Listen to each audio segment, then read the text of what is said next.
to the Real News Network. I'm Paul Jay. Now joining us is Larry Wilkerson. Thanks for joining us again, Larry. Good to be here, Paul. Schultzy100 on YouTube asked, there appears no end to any ceasefire in Afghanistan. I'm not sure what he means by no end. There seems to be no beginning of a ceasefire. Bin Laden is in the past. There's no resources there except opium. When can we leave that place? Let me add something to that. On this television show, Madam Secretary, there's another storyline going, which is the Russians have hacked into the American embassy in Kabul, and that led to an attack on a CIA safe house. And in this television show, Madam Secretary, some of the CIA people they evacuate. I think one maybe gets killed. And then there's some innuendo there that the Russians are collaborating with the Taliban.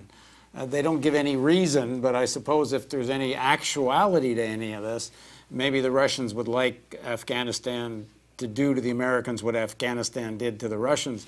What do you make of the Afghan situation, and particularly the U.S.-Russia rivalry as it expresses itself in Afghanistan?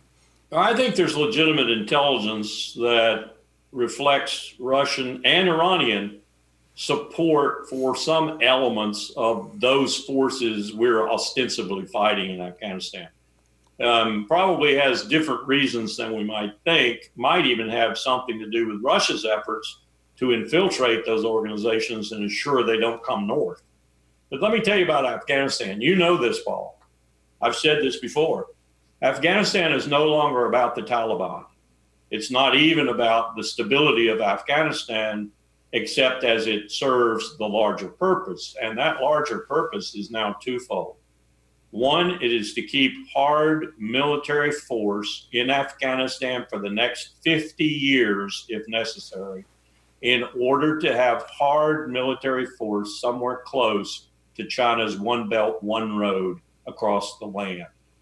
The second reason is so that we don't have to come back a vast distance and establish a military force in the area in order to take care of Pakistan's nuclear weapons should that country suddenly destabilize. That's why we're in Afghanistan, not to fight the Taliban, Al-Qaeda, ISIS, or anybody else. And we will be there for another half century.